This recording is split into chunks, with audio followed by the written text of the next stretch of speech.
Good afternoon, ladies and gentlemen. I'm Claire Falkvane, editor of Metering and Smart Energy International. And with me today, I have a group of people who are going to be talking about a really exciting project. I have Peter Nemcek, who is the managing director of cyberGRID from Germany. I have Gianluigi from RSC in Italy, and Ursula Krisper from Elektro Ljubljana in Slovenia. And they're going to be talking about the eBadge project. And Peter, if I could start with you, can you tell us a little bit about what the project is, and particularly about the pilot that has just been run between your three countries? Yeah, sure. So eBadge is a true smart grid project. On one side, it studies balancing markets.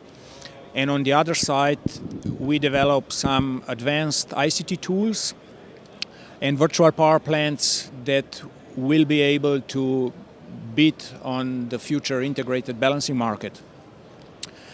And we did an interesting study between the three markets, Slovenia, Austria, and Italy, to find out how the integrated balancing market or what are going to be the benefits of integrated balancing market. And we have found out that the overall cost of the balancing energy will be decreased for 50%. Now, that obviously is not across all of the markets. Are you able to give a little bit more information around the specifics of the results?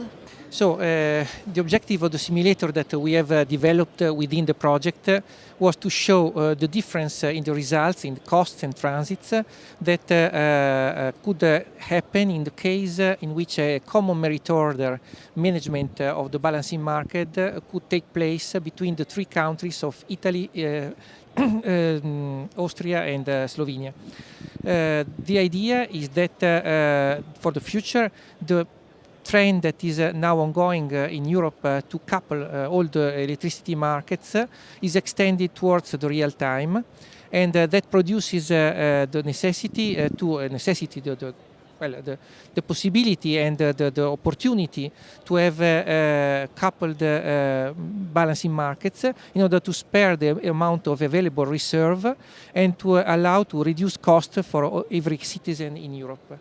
And that tendency is not, of course, only for Austria, Italy and Slovenia. Will be extended towards the whole of Europe, and that is what is called for by the new electricity code issued by ENTSO-E, that is now in its approval, path, and that is calling for an extending the concept of balancing region towards a progressive wider area till embracing the whole of Europe.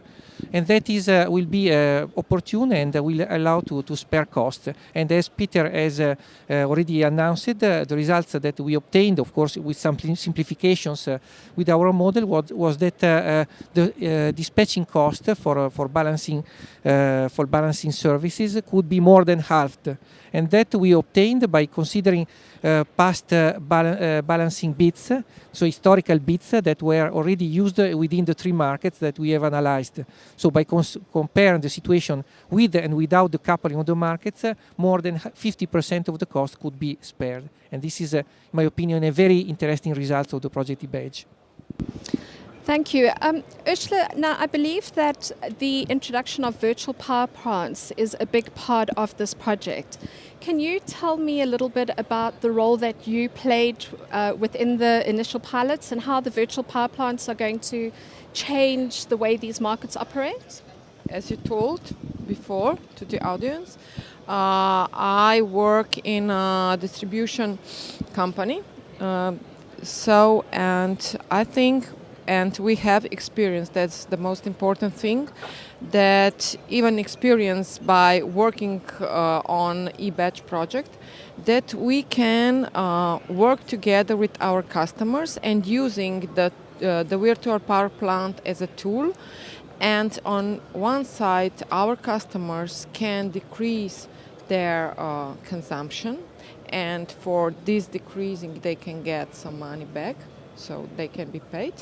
And on the other side, distribution company also if we put us in a role that we work for the TSO, that we have here the virtual power plant as a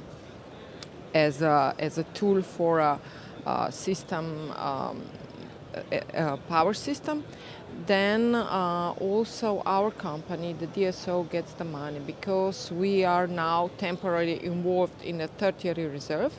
But this is not actually the part of the eBadge project. But anyway, the approach, the total, let's say, the general aims can be or are quite the same. But why are we important in this project? Because me and our customers, we are volunteers in eBadge project, and we let to install at our homes special devices in eBadge which are developed in eBadge project, and we call them hubs, home energy hubs. And these devices now, in this first part of the project, they measure my consumption or the consumption of other customers, of our other volunteers. And in the second phase, we will analyze this data, these measurements, and we will get the very important information, because the eBadge is concerning of how to merge together the available power at the households, the most important, so in this level.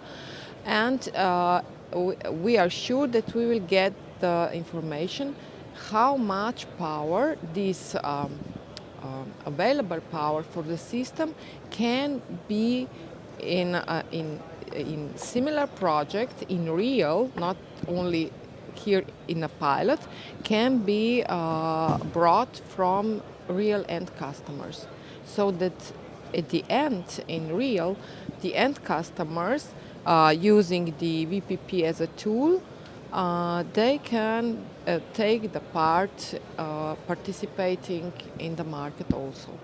So. Okay, thanks. Peter, you wanted to say something? Yes, please. So I wanted to add that with the virtual power plant, we enable the local businesses like industry customers and commercial customers to lower their overall energy bill by providing some additional flexibility to the balancing market.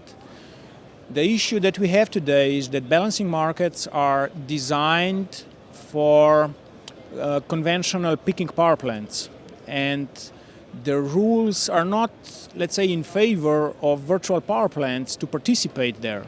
So actually today there are many barriers for virtual power plants to bid on equal ground with conventional generation. And this is what we would also like to point out at eBadge, that there are some rules needed to be changed in order to allow virtual power plants to bid on equal ground with conventional generation, and to provide this flexibility that comes from really actually clean energy source. If you just decrease the consumption, you don't burn the fossil fuels like peaking gas power plant does. And the money doesn't go out to Russia or somewhere else, but stays home. This is the point. Okay, so besides the policy issues that need to be addressed, is there anything else that needs to happen in terms of, say, policy or legislation in order to enable this kind of easy demand management to be happening, or energy balancing to be happening? It's very important to make a very to pinpoint the fact that peaking power plants are normally can normally be plants that are easy to ramp up and to ramp down, and those power plants normally could be gas-fired power plants nowadays, and in particular turbogas that are used only just for peaking hours and just a couple of peaking hours, and normally standby. But of course, that standby has to be remunerated, otherwise they disappear from the market. And so there is a debate in Europe about capacity payments.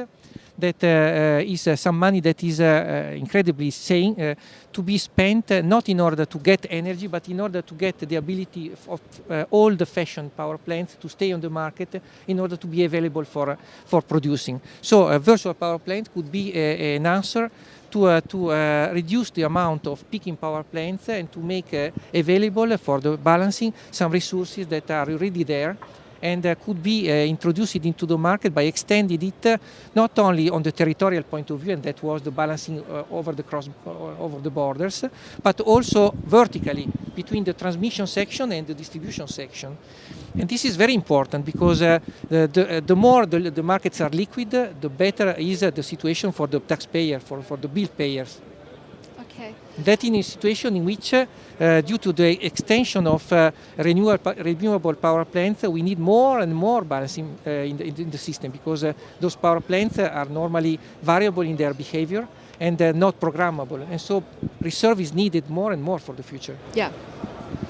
So unfortunately, we're running out of time, but I was wondering if I could just ask, would you be able to summarize, each of you, I think in just one line, what you see either the main benefits of this project having been, or of the outcomes of the project, either for the markets as a whole or for consumers?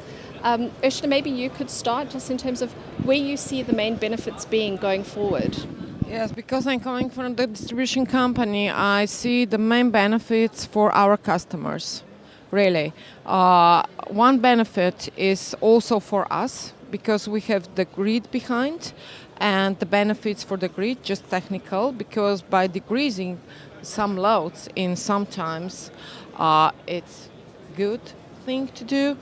And the other side, the benefits, which can be this special earns by the end customers, our customers, I think that they will be glad to get some money back for the electricity.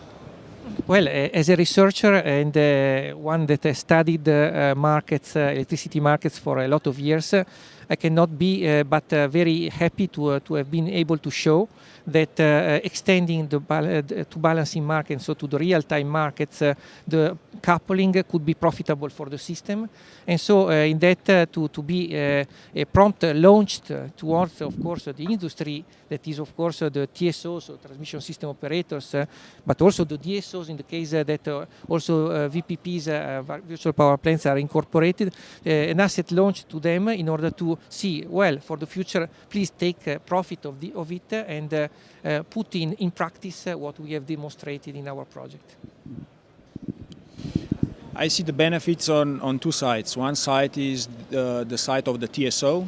The TSO will have much wider range of suppliers of balancing service, because today they have only these conventional generators supplying energy, balancing energy. Tomorrow they will have also a variety of virtual power plants aggregating demand and also distributed generation. So the variety of balancing services will be bigger, and this will bring down the cost of the balancing energy, and this will benefit the TSO, which will have more possibilities to choose from. On the other side, we have customers. By lowering costs for the TSO, the customers will have, let's say, a lower energy price, but by allowing customers to provide the flexibility at the same time to the balancing market, they will additionally get some money back. So the overall cost for the customers should be lower at the end of the day. And these two things are, let's say, on my opinion, the biggest outcome of the eBadge project. Well, I think that's probably the case, isn't it? I mean, the consumers are always going to want to have lower prices. Unfortunately, time is not on our side. There's probably a lot more that we could have spoken about. However, please follow the link at the end of this video to read more about the eBadge project. To all of you, thank you so much for your time. Thanks very much.